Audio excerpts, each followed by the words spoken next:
tonight's webinar is going to be segmented into two different programs. We are going to spend the first half of the webinar discussing lease negotiations, and the second half of the webinar we will be discussing marketing as well as marketing strategies by Doug Sligting from Dental Branding. So first of all, to give you all again a little background on Cirrus Consulting Group, and I do apologize if this is a little bit repetitive for some of you if you were able to hear the audio initially. So Cirrus Consulting Group is a company we've been in business for approximately 23 going on 24 years now. We essentially specialize in advising and representing dentists in the negotiation of their office lease agreements. On an annual basis, we will represent approximately 1,000 doctors across the country, either supporting them in the initial negotiations of their lease agreement, either to open a new facility or relocate an existing practice, or renegotiating the terms of lease agreements for doctors who've been in business for many years and have a lease agreement coming up for renewal or expiring within the next few years. Now, our firm is fairly unique. We are not a commercial real estate agency or commercial real estate brokerage. We do work with local brokers across the country. However, the way our firm is structured is we have an in-house legal team comprised of real estate attorneys, all of whom have a background in commercial real estate, healthcare, lease negotiations, and so on. We have an in-house leasing team. Our leasing team is comprised of former commercial real estate brokers and property managers. They do not operate as brokers in terms of they do not collect commissions, and they do very limited space finding for our clients. However, we use them as an internal resource to do research on rental rates, comparables, and essentially advise our legal and leasing and negotiation team on the various financial and economic terms to ensure that you as a tenant are provided with favorable rental rates and financial terms. We also have an in-house consulting team. Our consulting team, for the most part, all have a background in business or finance. Some of them have MBAs, and they do work in parallel with our legal and leasing team to ensure that the terms of the lease agreement are properly structured for you and your business, whether your plan is to practice in your current facility for another 10 or 20 years, or your plan is to transition out of dentistry and sell your practice in the next few years, and you want to ensure that the lease agreement is aligned with your transition plans. We also lecture extensively across the country. We do deliver approximately 150 continuing education courses annually, and we also speak at most of the large national conferences and trade shows. Every few years, we will be one of the speakers at the Greater New York Dental Meeting, the Yankee Dental Conference, the California Dental Association's meetings. We will be attending the Hinman Dental Conference later this week in Atlanta. And again, we do work with dentists all across the country. Now, the purpose of tonight's webinar will be to discuss, first of all, why the lease agreement is relevant to you as a practice owner or a soon-to-be future practice owner. We're also going to discuss some of the actual terms and conditions within your lease agreement, particularly the legal terms and conditions. And we will discuss in layman's terms the broader liability and risk that you take on as a tenant per the terms of your lease agreement. And we're also going to discuss some practical advice and some practical steps on how to either negotiate or renegotiate the terms of your lease agreement. Now, I do want to start off by just asking, I guess, a fairly general question to the group of what is a lease agreement? Now, I know for all intent and purposes, most of us have a fairly decent idea of what a lease agreement is. Obviously, it is an agreement between you as a tenant and the owners of the building that will dictate and outline the terms, conditions, responsibilities, and obligations of your tenancy in the building. But ironically, what most doctors don't realize is when you sign a lease agreement or when you signed your lease initially, it is arguably one of the most expensive checks you will ever write in your entire life. I want you all to take a minute or two to think about it.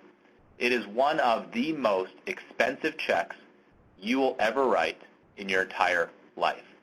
For many of you this evening, your rental rates will be $4,000, $5,000, $6,000, $7,000 plus per month. For some of you in some of the major metro cities like New York and Manhattan, some of you will be paying $10,000 plus per month to rent your facility. If you think about the cost of rent on a monthly and annualized basis, and you factor in how many years you will practice for, whether that be 20 or 25 or 30 or 40 plus years, and you do the math roughly, for many of you, what you will be paying in rent over the next 15, 20, 30 years will be well north of $1 million. Now, what I would ask you is, when you signed your lease agreement for the very first time, or if you're going through the motions now of negotiating a new lease or a renewal of your lease, did anyone tell you, including any of your advisors, that you were about to sign a $1 million check? The reason I ask you that question is because, unfortunately, most tenants, not exclusively dentists, pay very little attention to the terms and conditions of their lease agreement. Most tenants are so fixated on how much they pay in rent, the square footage, how many years of term they're committing to, and that's essentially it. There's very little emphasis or focus on the actual legal terms of the lease agreement. And part of what we're going to discuss over the next 15 to 20 minutes is how the actual terms and conditions of your lease can actually cost you far more than what you will pay in any given month or in any given year in rent. Now, I do appreciate that as a dentist, for most of you, rent is one of your bigger overhead costs. It's generally staff wages number one, and then rent or lab bills as number two. So I can appreciate that for many of us, we focus on the rental rates because it's one of the bigger overhead costs for the business. However, my goal over the next 20-ish minutes is to teach you that while I appreciate rent is one of your bigger overhead costs, it is not all about rent. When you negotiate a lease agreement with any landlord, big or small, whether you're dealing with sophisticated landlords or small privately owned, family-run buildings, rent tends to be one of the biggest motivators. Not just for you as a tenant, but for ownership. And sometimes it may be in your best interest to offer them a little bit more in rent in the interest of securing very favorable legal terms to protect your business and limit liability.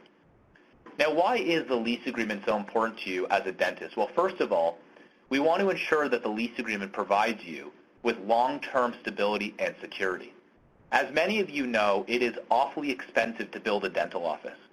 As many of you have probably learned through experience, most dentists will invest upwards of $150 plus per square foot to simply build the office. We are talking plumbing, electrical, and walls. Most of you will invest $250,000 to $500,000 plus to simply build your office. That does not include any dental equipment. That does not include Pelton and Crane or ADEC chairs or cone beam or E4D. That is simply walls, plumbing, and electrical. So we want to ensure the lease agreement provides you with long-term stability and security in your space. We generally recommend for most dentists that you structure your lease agreement to be a 10-year term with 2 5-year renewal options, 10 plus 5 plus 5. The reason we recommend that is because when you negotiate a lease with any landlord, generally speaking, they will offer you more favorable financial and legal terms if it's a longer deal. So if you do a 10-year lease rather than a 5-year lease, generally speaking, the building will offer you more favorable terms, and you will be provided with more long-term stability and security in your space. Now, I know some of you are concerned, some of you in the later stages of your career are concerned about committing for 10 years on the lease. I should mention, though, it's actually beneficial to have a long-term lease, particularly when you're selling the practice, because it will make it easier for the bank to finance a buyer, as generally the banks are looking for long-term predictability in the space in order to finance the acquisition of a dental practice. We also want to make sure that the lease agreement minimizes risk and exposure. Many of you this evening, your practice will be incorporated, whether under a professional corporation or a sub-S Corp or limited liability company. And for the most part, even if your business is incorporated, many of you, under the terms of your lease, will provide a personal guarantee. In fact, most, if not all of you this evening, will have provided a personal guarantee.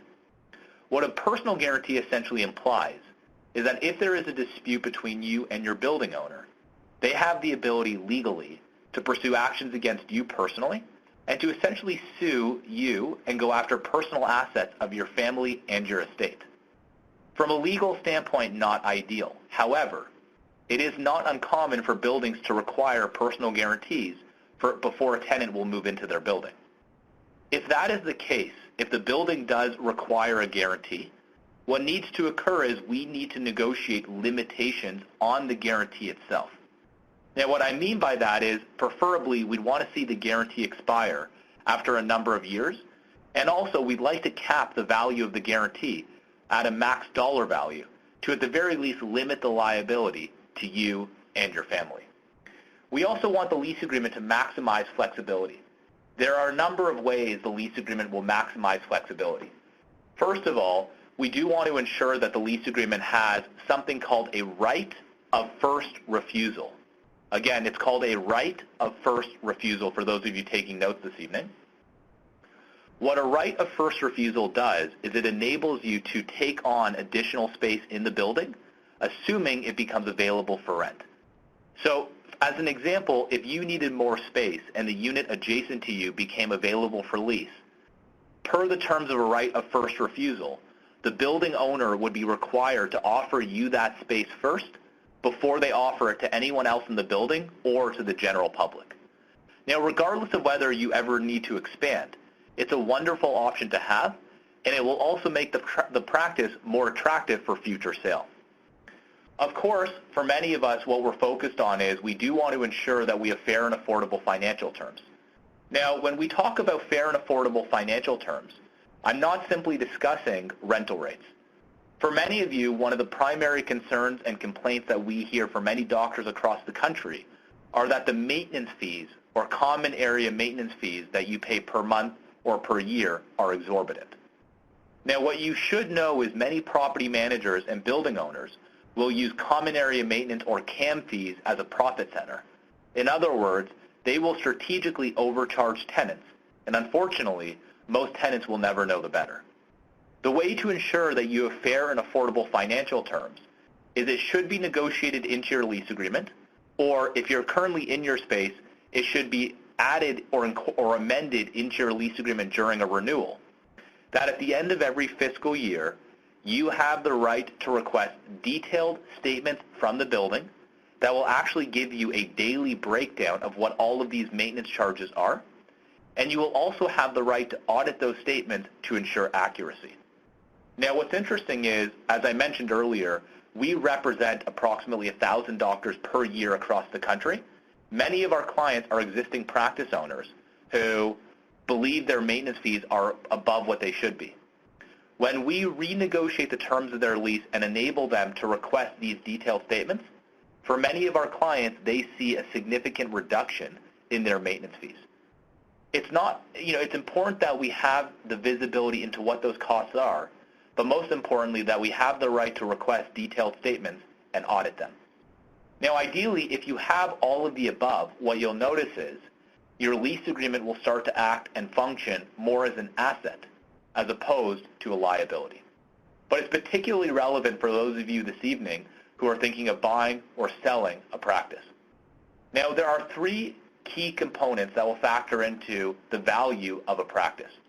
First of all, sorry, the slide doesn't seem to be working here, but first of all, there are three variables that will factor into practice value. There is the equipment. When you get your practice appraised or when you're acquiring a practice, the first thing that will determine the value will, of course, be the goodwill, and we're going to discuss that momentarily.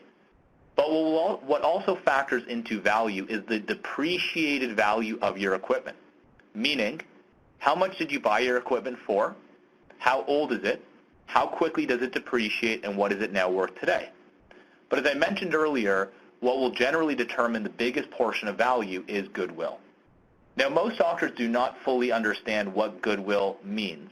Many people believe it has something to do with reputation, likelihood that patients will continue to return to the practice when ownership has changed.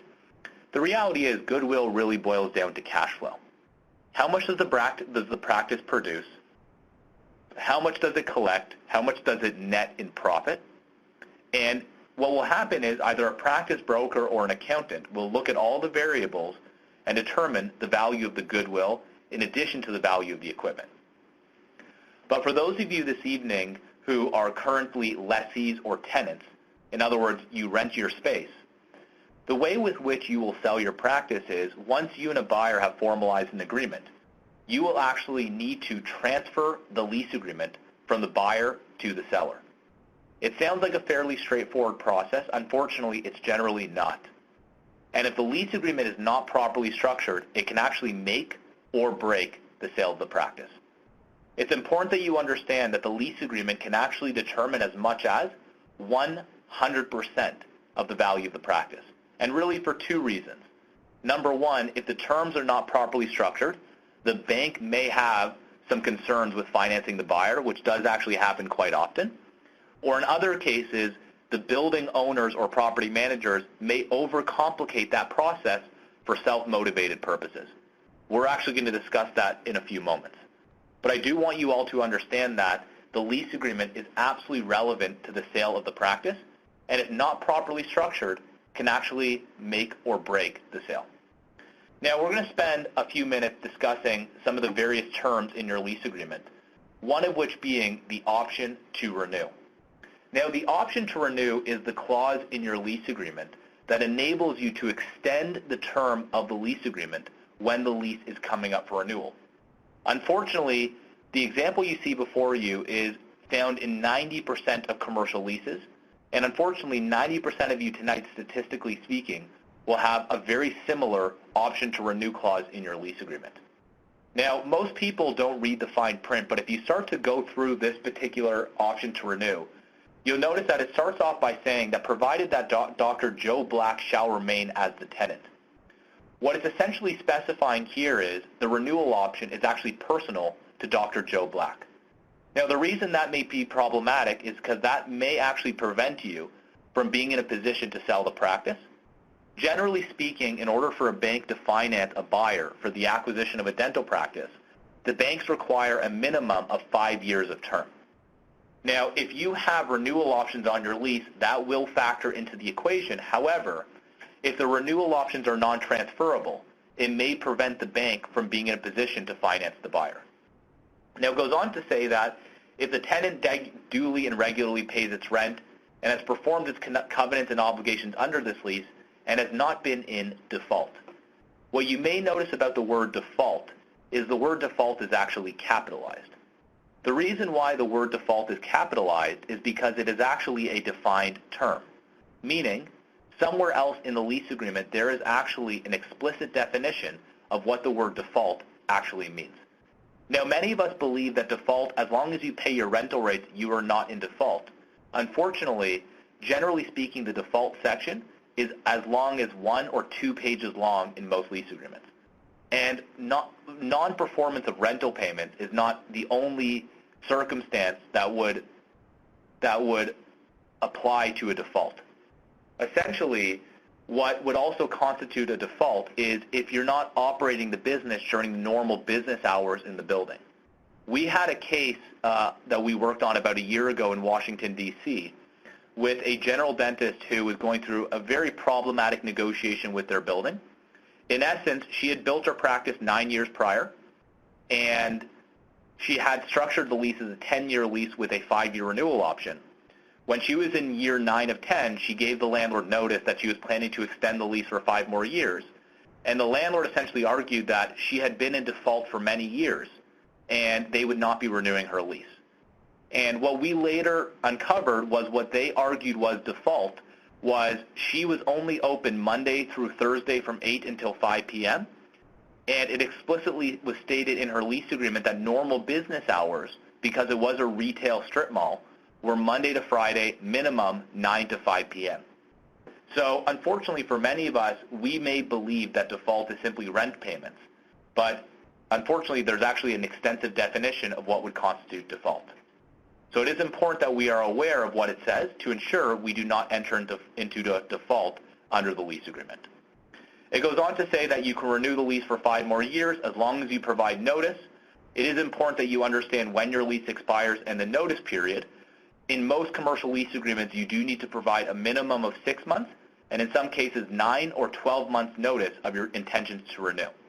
If you miss the deadline, unfortunately, the option to renew is nullified.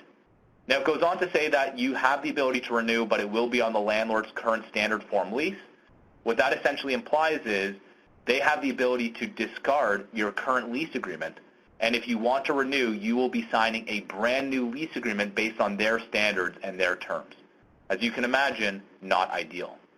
Now, it goes on to say that it'll be at a minimum rent determined between the landlord and tenant, but in no event will the rent be less than the rent paid in the last year of the original term. In other words, regardless of market conditions, regardless of whether the real estate market is doing well or is trending downwards, your rental rates will never go down. And as many of you can attest to, that's probably been your experience for many years. It goes on to say that if you do not agree with the landlord's proposed rental rates, you do have the ability to go through arbitration. However, the arbitration will be based on market rent for renewing tenants in the building. In other words, we're not going to go through formal arbitration, but rather we will determine what people in the building are renewing their leases at in terms of rental rates, and we will come up with an average, and the arbitration will be based on that average. What it should stipulate is during a renewal, your rental rates will be based on fair market rent at the time of renewal, and preferably there should be a maximum with which your rental rates can actually increase by. Now, I want to take a minute or two just to discuss the assignment and subletting section of your lease agreement. It's arguably one of the more relevant sections in your lease agreement. It's the section in your lease that discusses your ability to transfer the lease agreement in the interest of selling your business. Now, the example you see before you, again, is verbatim, taken from 75% of commercial leases across the country. Again, 75% of you this evening will have a very similar assignment and subletting section in your lease agreement. Now, what you may notice is if you want to transfer the lease agreement, you do need to get consent from the landlord of your intention to renew. Now, it is common practice in commercial real estate that if you are transferring the lease agreement, which again is necessary to sell your business, it is common that the building owner or property manager will need to approve the transfer of the lease and will also need to approve the incoming tenant. However, the way it's structured before you, where it says with received consent of landlord, it does enable the landlord to arbitrarily grant or withhold consent. In other words, if you propose or request permission for a transfer of your lease, they do have the ability to essentially say yes or no for any reason whatsoever. Now, for some of you in your lease agreement, what it might state is such consent not to be unreasonably withheld. And many of us will believe that that protects us. Unfortunately, what you will not notice in your lease agreement is there will not be a clear definition of what would be considered reasonable or unreasonable grounds for the landlord to approve or not approve a transfer of your lease agreement. Now, some of you might be thinking, well, why would the landlord have any interest in preventing me from selling? In fact, they would probably prefer that I sell to help them secure a new tenant who will take over my space. And it's a very logical way of thinking, and I do not disagree with it. However, most landlords are fairly savvy business people, and they will leverage control over the transfer of the lease agreement to ask you, the selling doctor, for either, in some cases, a percentage of what you sell the practice for, or in other cases, they will actually leverage control over the transfer of the lease agreement to request higher rental rates for you or from the new incoming doctor. We actually worked on a case about 8 or 9 months ago in Chicago where, giving you the spark notes, a general dentist who had been practicing in her space for about 30 years, early 60s, unfortunately was diagnosed with cancer and forced to sell her practice. She had found a buyer, very successful practice, $1 million plus appraisal and valuation. And when she approached the building, and you know, the property ownership, this is a family-run building, not a sophisticated landlord. The property ownership essentially leveraged control over the transfer of the lease, and put her in a position where they essentially offered to terminate her lease and give her 30 days termination notice. They proposed a 35% increase in rent, or alternatively, that she would give them 50%, 50%, of the proceeds from the sale of her practice. Now, I won't go into more detail of that particular case, and I will tell you quite honestly that that was a very extreme case. We don't deal with cases like that on a regular basis. However, on a regular basis, we do deal with less extreme cases where you are trying to sell your business and the landlord proposes a 10 or 15% increase in rent in order to approve a transfer of the lease, or alternatively, you have the option to pay them 2 or 3 or 4 or 5% of the proceeds from the sale of your business. So, frankly, we are very big believers of preventing these scenarios from occurring as opposed to trying to remedy them when they are already occurring. So we do want it to stipulate in the assignment section that the consent will not be unreasonably withheld, and we want a very clearly defined definition of what would be considered reasonable or unreasonable.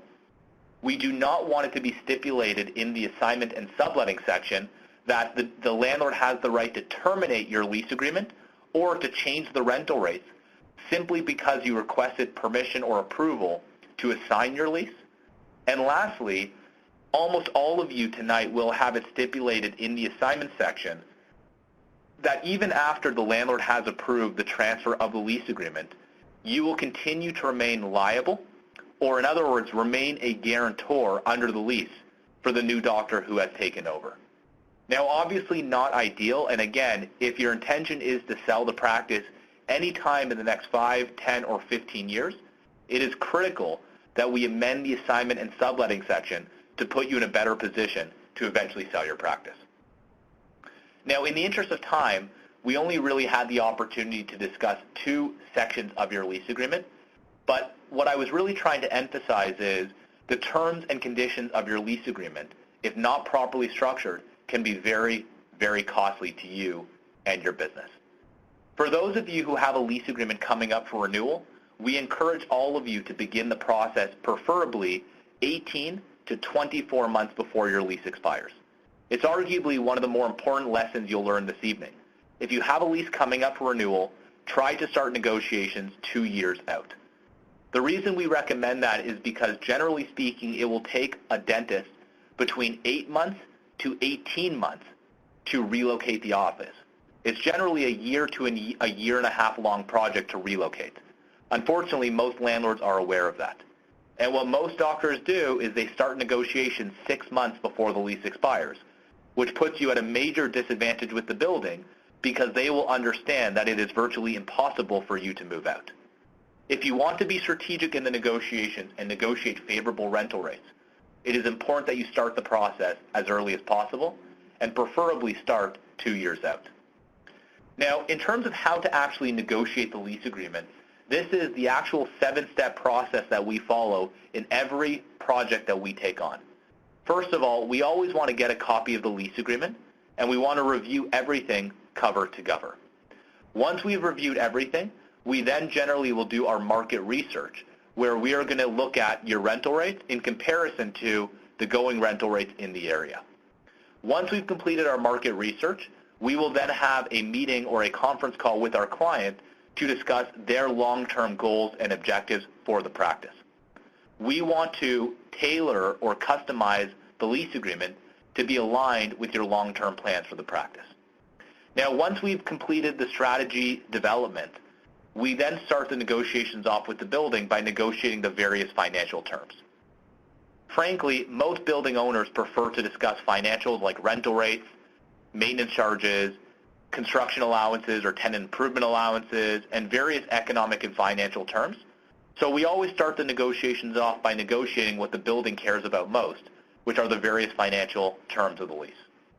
Once the financials have been negotiated, we will then negotiate all of the legal terms from personal guarantees, non-competes, assignment sections, options to renew, right of first refusals, and so on to make sure that you and your practice are protected. Now, one of the services that we offer is a critical dates and risk analysis, Essentially, it is a review of your lease agreement. Generally, it is a $1,500 service.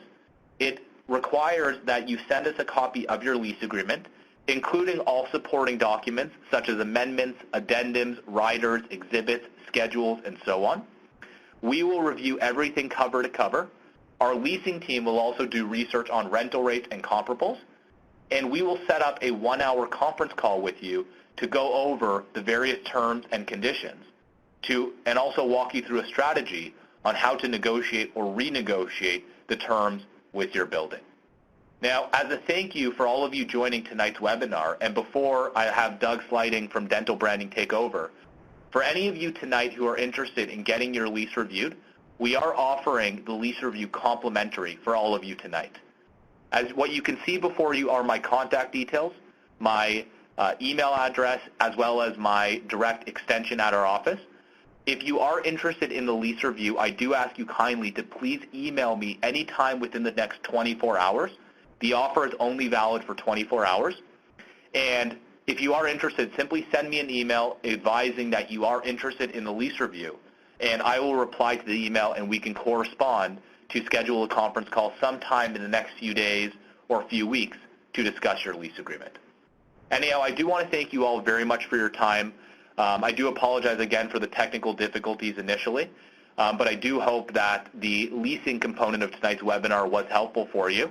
I'm going to have Doug Sligting take over now from Dental Branding, and he'll spend the next 25 minutes or so discussing marketing and marketing strategies to help you better manage your businesses.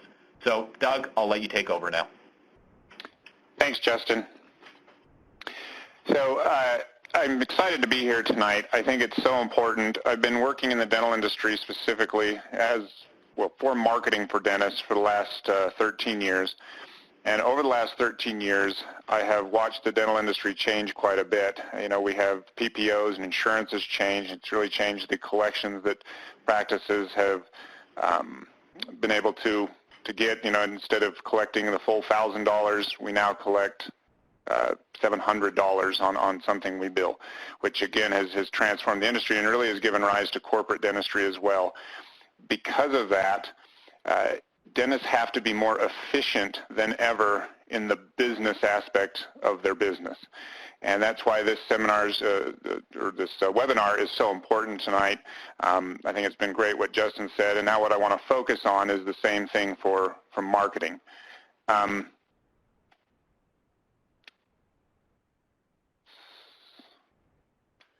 Go ahead and could you give me, I don't think they've given me control over the PowerPoint. Let me see. Justin, if you wouldn't mind handing that over. So I'm going to bring up my contact information right off the bat here as soon as I get control of that. You should be good now.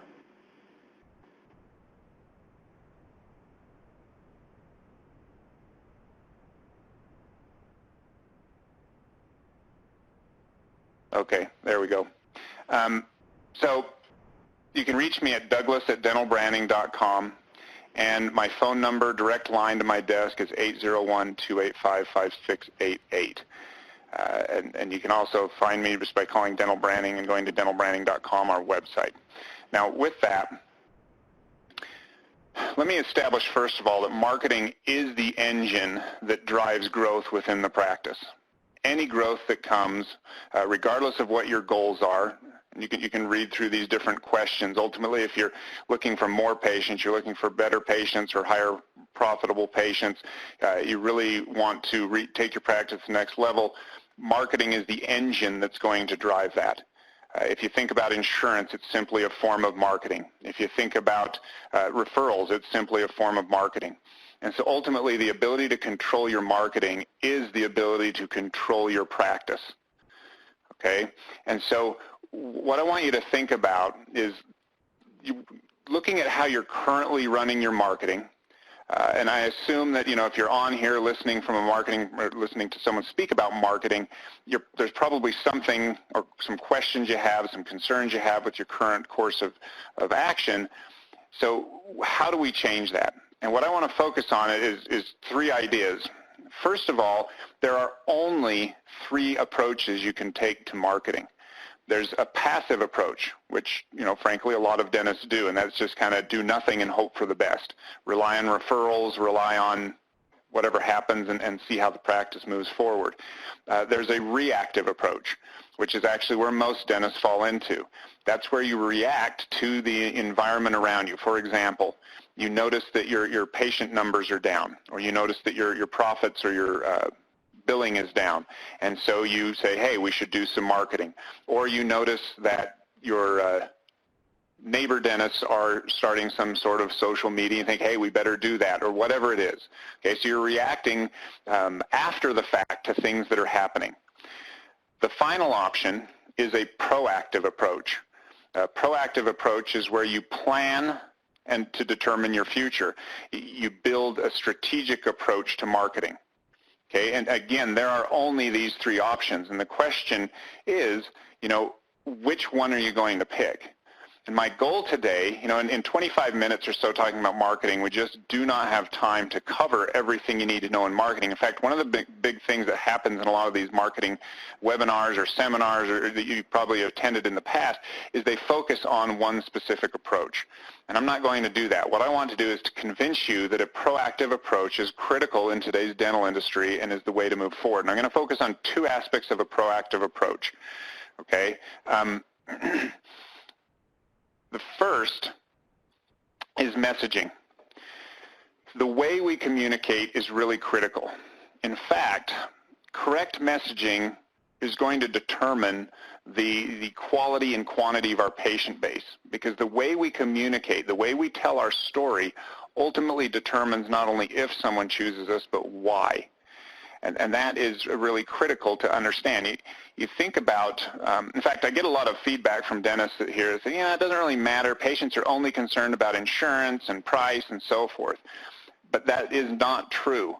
Granted, there are some patients where that is their only concern, but I think you all know that is not the kind of patient you want to fill your practice with. I doubt anyone here just wants a bunch of people that are only concerned with price and insurance. We want people that want our dental relationship, that shop for our dental relationship.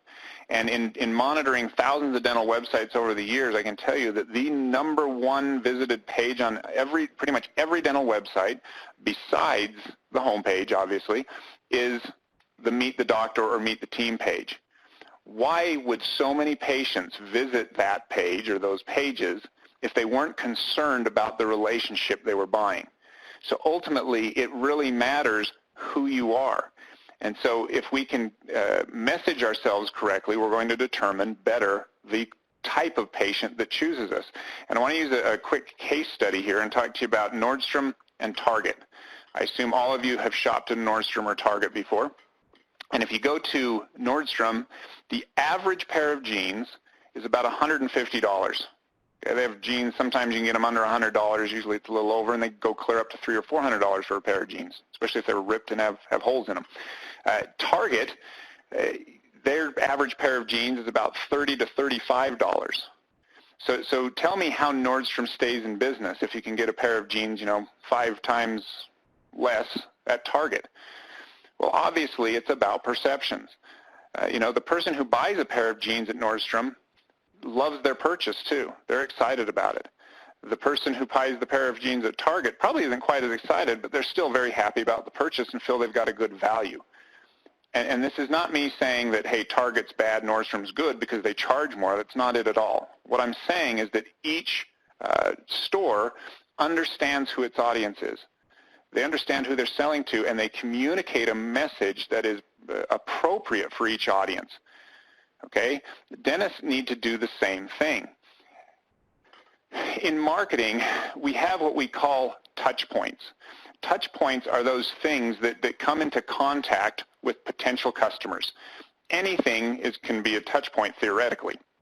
In this case, you're saying a door hanger, a website, and the staff. All of those things come in contact with patients or potential patients. And there's many more. There's things as simple as business cards. It can be any type of advertising you might do. Internally, it's, again, that whole patient communication process is a touch point. And ultimately, if you define marketing, in fact, marketing is defined as the process of influencing perceptions in order to achieve a desired result. So think about that for a minute. Marketing is the process of influencing perceptions. When are your touch points not influencing perceptions? A couple quick examples of that. If someone put a door hanger on my door from a business I'd never heard of, let's assume it's a dental office, but it could be any business, I pick up that door hanger. And when I look at that door hanger, it is my business at that moment to them. It is all they know of my business. Or they go to my website. It's the first thing they see. That is my business at that point. And ultimately, the thoughts that enter my head when I see those different touch points, and the sum total of those thoughts is I see multiple touch points. If I get the door hanger, then go to the website, then call the office, it all adds up to what I'm going to do next.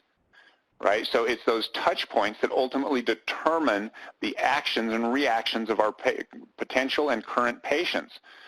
And it determines why people choose us, which is the most critical part in the marketing process. I mentioned earlier that marketing is the process of influencing growth, or is the engine that drives growth. Sorry about that. And that's absolutely true. The growth isn't just numbers of patients we're pushing in. It's ultimately revenue and the worth of each patient as well. So if that's true, how do we define our messaging? The first thing you have to do is understand who you are and what makes you unique and special and great. And you have to be able to define that in a way that is not only compelling, but clearly differentiates you from other options they might have. In fact, when people make a choice, it's based on differences they see. So take time to figure out why you're great. And here's a question you can ask yourself. If I were to sit down with you and say, hey, doctor, I'm looking at you and I'm looking at 3 other dentists around you. Why should I choose you over the other 3 dentists? What would you tell that person? Have you taken the time to write that out? Does everyone in your staff know that? Does that go on all your marketing? You think of great marketing companies like Nike or Apple or Starbucks or whoever. They're great at marketing because they tell a consistently great message that differentiates them from their competition. Finally, once you understand how to tell your story, you need to evaluate and update all your touch points. Those include your foundation, your website and logo, etc. They include your internal marketing, what story is being told, and your external marketing. It really is about understanding how to control touch points. If marketing is the process of influencing perceptions, we don't really have the option of whether we're going to market or not. The only thing we have the option about is whether we're going to control perceptions or not. And that goes back to my original question. Do you want a passive approach, reactive approach, or proactive approach? I'm just going to show you a few samples of what good marketing, controlling touch points looks like. This is Dr. Spears in North Carolina. You'll notice that everything of hers tells a consistent story, has a consistent look and feel. And it's not just about the visual, it's about what they say as well. All right, here's number 2 for Bell Family Dentistry. They're in California. The final one is Holly Beach in New Jersey. You notice that, again, it's a very consistent, correct message that's being communicated, and it helps people choose them for the right reasons. One thing to watch out for is if, you go to your website and it looks one way, you look at your brochure or your business cards, they look another way, and you walk in your office and it's a whole different color palette or design style, well, you've got a disconnected brand, and we've got to tell a better story. All right, number 2. So that's number 1. Number 1 is we have to tell a correct story. And again, do not discount the importance of that. If I had to pinpoint the biggest mistake dentists make in dental marketing, it's not telling a compelling story. It's generic, canned content that just says, hey, I'm a dentist. Number 2, and this would actually coincide with the second biggest mistake I see dentists make in their marketing, is they focus on marketing tools, not marketing systems. And there's a big difference. I want you to think of your business for a minute as really a collection of systems. Okay? If we look at a spectrum where on one end is perfect systems, if we go to the other end of the spectrum, you would have chaos on the other end. Okay? And what you do is you take your systems, which is in your business, and you would place them, evaluate them and place them somewhere on that spectrum. You're going to have some systems, probably most of your systems are closer to perfect, and some of your systems are operating closer to chaos. That's just the nature of most businesses. The reality is, the more systems that are close to perfect, the more efficient your business overall. Now, if you take any individual system, you have to realize that the second, it's like working out. If you're exercising and you stop lifting weights, what happens to your muscles? They don't just stay where they were at, they actually start to get weaker and start to shrink. It's the same thing with a system. The moment you stop focusing on the system, it starts to, and unavoidably, starts to descend toward chaos. Okay, so this next slide here is why it's so hard to run a dental business or any small business. You've got all of these systems, you have to focus on all these systems, and you have to move them all forward or they all start falling apart. And because you've got so many things to worry about as you look at your practice, and you've got all these other systems and, that you're focusing on, many dental practices tend to overlook marketing systems. Marketing systems, just like any system, actually lead to 4 things that we all desire, and that's continual improvement, control and predictability, consistency, and correct planning. Again, think about that for just a minute. How would you like those 4 components in your marketing? How would you like to know that you can continually improve your marketing and actually control and predict your growth through marketing? How would you like to know that it's consistent, that the staff hasn't dropped the ball on your referral program a month into it, and that you can plan things correctly? And this is why we have to build marketing systems. There's 4 components to a marketing system. There's the catalyst, which is things like marketing tools or team members are the ones that actually make it happen. There's training. I guarantee you every system you have within your practice, you've trained people on how to do it, and it's no different in marketing. We should train our team members on how to communicate with patients, how to communicate our unique brand and message to them. Number 3, there's consistency and accountability. I'll bet none of you would accept if one of your team members decided to stop sterilizing their instruments. If that system broke down, that would be unacceptable. Yet so many times when a marketing system breaks down, that's an okay thing.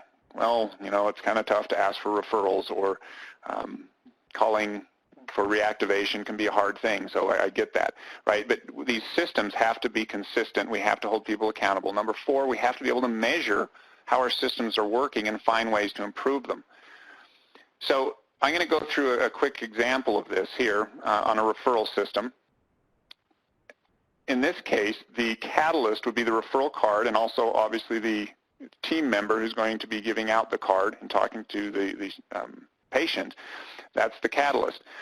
The staff should be trained on how to ask for referrals. A lot of practices worry that if we start asking people for referrals, we're going to sound salesy, we're going to turn them off. Well, that only happens when you weren't trained properly on how to ask. If you understand the referral process and understand it as the essence of community, then asking for referrals can add value to the patient experience. We have to have a system in place then to hold people accountable for doing this. You know, using our daily huddles, for example, to keep track of who was and who wasn't asked from the previous day and make assignments based on priority the next day. It makes sure that it's going to happen. And finally, how do we measure and improve the process? First, you have to understand, well, what are we currently getting in terms of referrals? What percentage of our patient base actually sends in referrals, and what goal can we have? And as we track who's good and who has more success within our team, we can adopt best practices and apply those. And if we're continually focusing on improvement, we can hit new goals. Okay, you can imagine, again, the difference between actually focusing on a referral system like this as opposed to just hoping that handing out referral cards works. And I want to make sure you understand, too, this is not the only system. In fact, here's a compilation of the different systems within a dental practice. Internally, we have referral systems. We have loyalty or cross-sell systems, and that's really about presenting, educating patients on ancillary services. For example, if your staff is simply trained to ask the question, do you or your kids play sports? That opens up the opportunity to sell custom mouth guards. That increases the profit per patient and can change the dynamics of a practice. You can do the same things with services like Botox or Invisalign or sleep apnea or TMJ, whatever you sell, and ancillary services you sell, through education and good systems in place, you can identify and help increase the sales of those items. And in doing so, you increase your per-patient profitability. It's a hugely important system. And keep one last thing on that. Keep in mind, the average patient has no idea the gamut of services you offer outside of what they normally get when they come in. And without that education and those systems in place, we're missing a huge opportunity. And then think about case acceptance. If even if you're good at case acceptance, wherever you're at, if you could increase it by just a few percentage points, the acceptance rate, it would change the practice again. It would change your profitability, your per-patient rates, revenue rates would go up, and it would make a big difference. So if we can apply a system to that process too, to understand the best way to ask for, to present cases and so forth, and to continually look to improve in that area, it would make a big difference. And then finally, patient reactivation. How do we reach out to patients, and what's the best way to do that? Externally, there are systems within our digital marketing, traditional marketing, social media marketing, and brand awareness. And those are all four important categories. Online, what are we doing to reach out to people? Traditionally, things like direct mail or advertising, billboards, etc. Social media, one's obvious, and then brand awareness. Sometimes there's just things you do to get your brand in the community that don't need to necessarily result in new patients. Understanding how to build systems in those areas in terms of tracking and accountability, consistency, etc., makes those systems work a lot better. And then finally, there's overall, how do we track and evaluate our marketing moving forward? Through correct tracking, we can improve all these systems and our marketing overall. And in fact, that's where we gain control over our growth. Let me give you a quick example of that. Let's say you're doing a direct mail campaign, and you've been tracking it really well, and you know that you generate 20 calls per mailing, and that results in about 12 to 14 patients per mailing, and each of those patients is worth about $750 over a 12-month period to the practice on average. That will allow you to know both the return on investment, but also based on averages over time, how much direct mail you need to do to reach certain goals. If you couple that with that kind of understanding through all of your internal and external marketing and which systems work the best, which ones are bringing the highest revenue patients, etc., you literally can massage that and adjust it to determine the best way to grow your practice in the way you want it grown too. Okay, so it's critical we build those systems within that. All right, let me go through the conclusion. So to kind of reevaluate what we just talked about, or not reevaluate, but go over that again. First, we have to tell a compelling story. That's going to determine the mindset of people as in terms of if they choose you and why they choose you. By telling a correct story, it means better patients. It just does. Number two, we have to build systems that allow us to be efficient in our marketing. A simple way to think of this, and what I hope you remember, is there is an art and a science to marketing. The art is storytelling. The science is system building. It's the combination of those two things correctly that allows the most success, which brings us back to our original question. You really have three choices. As you look at your practice, do you want to take a passive approach? I hope you're all saying no. Do you want to continue, as most practices do, with a reactive approach? Or do you want to bring a proactive, planned strategic approach to your marketing? And I hope you can make that commitment. And that's really where dental branding comes in. We focus on building a proactive approach. In fact, I have just a couple minutes left. I want to tell you a quick, and if any of you, by the way, want my slide deck, just email me.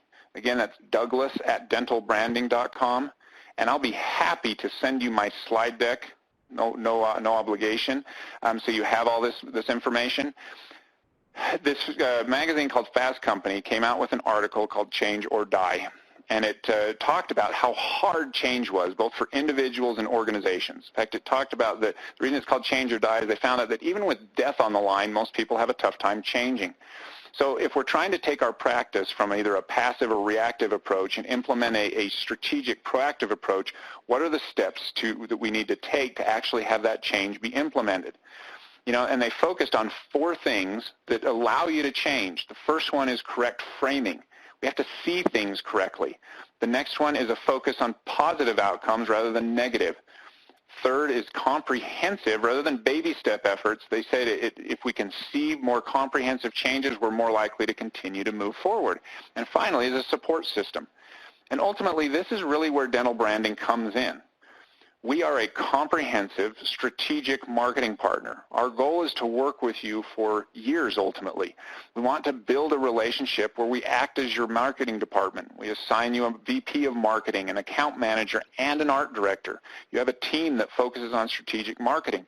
This allows us to enact this change within your practice.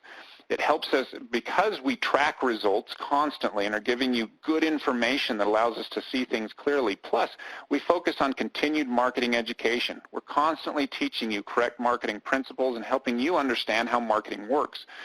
And that helps you frame the situation correctly. Next, everything we do focuses on goals. The systems we build, the message we communicate, it's all focused on what are the goals of your practice.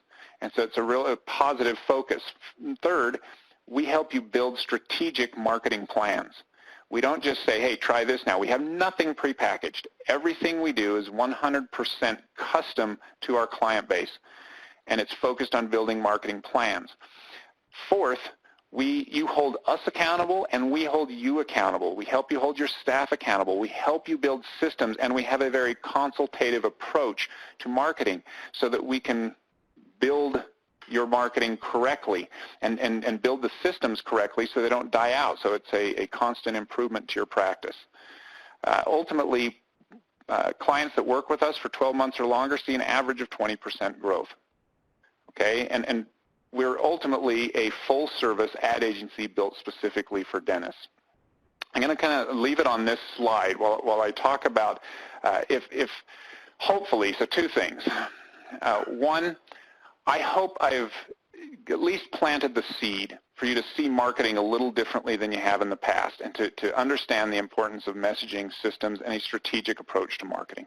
If I've done that, then I'm very happy. Number two, if any of you are thinking we might be a good fit and you'd like more information, kind of like Justin did, I'd like to offer you a free consultation. If you'll reach out to me, we'll schedule a time when we can spend about an hour on the phone and talk about your specific marketing needs, where we'll go through and identify where your practice is currently at, where you're trying to get to, what kind of marketing you've been doing, and talk about solutions and strategies moving forward. If it sounds like a good fit, we can then further discuss a relationship, but if not, it'll still be worth your time to really understand how your practice needs to move forward and how you can implement a strategic approach moving forward. And so if you're interested in that, again, and I should have, it was bad foresight from me not to put my email address at the end of my slide deck, but the email address is douglas@dentalbranding.com. Just reach out to me and we'll be happy to schedule those calls with you and set up a time when we can talk and answer any questions. And thank you so much for your time. And Justin, I'll turn that back over to you. Yeah, absolutely. And sorry, I'm just skipping through here because I think there is a slide. There we go, Doug. Oh, there we go. Details. Awesome. So yeah, Doug, that was excellent. I really appreciate it. And doctors, I do want to thank all of you for your patience this evening. I do again apologize about the technical difficulties. I understand about a dozen or so of you this evening had some issues with the audio for the first 5 or 6 minutes. So again, do want to apologize, and I do hope that the hour or so together with Doug and myself was helpful and enlightening. I would encourage all of you to take advantage of the complimentary consultations. So my contact details are there. Doug's contact details are there. You are welcome to call or email either of us or both of us or all of us. And again, we do appreciate your time, and thank you again for joining us this evening. And we do look forward to hopefully hearing from all of you. Take good care. Thanks a lot, Doug.